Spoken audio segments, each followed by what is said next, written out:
ازيكم جميعا وعاملين ايه؟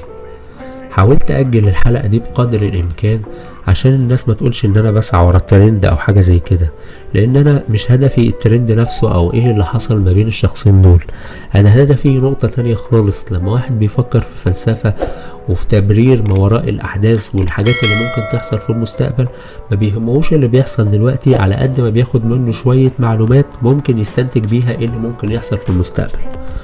طيب انا دلوقتي هل انا مثلا بتنبأ لك بحاجة هتحصل في المستقبل؟ لا، انا اقدر اقول لك ان الحلقة دي حلقة كده للفكر، ان احنا نفكر مع بعض ايه اللي ممكن يحصل في المستقبل. حلوة المقدمة دي، نخش بقى في الموضوع.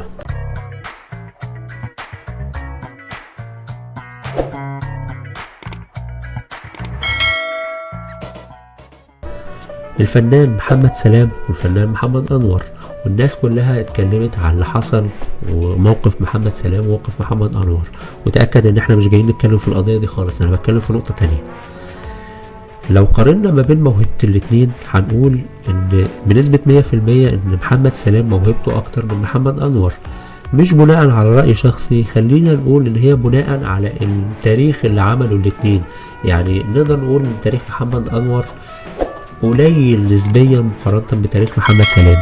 بالاضافة ان محمد سلام طلع من الاصعب، اللي هو طلع من السينما وادوار صغيرة لحد ما ابتدى ياخد ادوار، ولحد دلوقتي بياخد ادوار مساعدة كتير. هو ممكن يكون بيتعرض عليه ادوار اكتر من كده بسبب ان هو اثبت نفسه في مجال كبير، لكن هو موجود بس طلع من المجال اللي بقولك عليه اللي هو اصعب. لكن لو قارنته ما بينه وما بين محمد انور مش هتفتكر له غير مسرح مصر، وبعد كده دخل في السينما.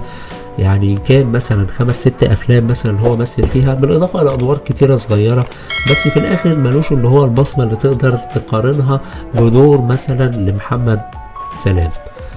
طيب الاتنين دلوقتي حصلت مشكله، ده يعني اثر على مستقبله شويه وده حاول يستغل الفرصه.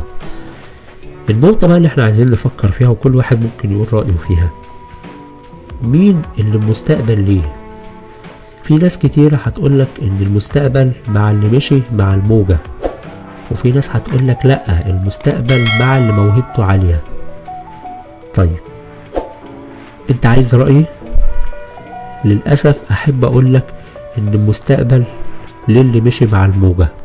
وقبل ما اكمل الجملة، انا مش بدعوك خالص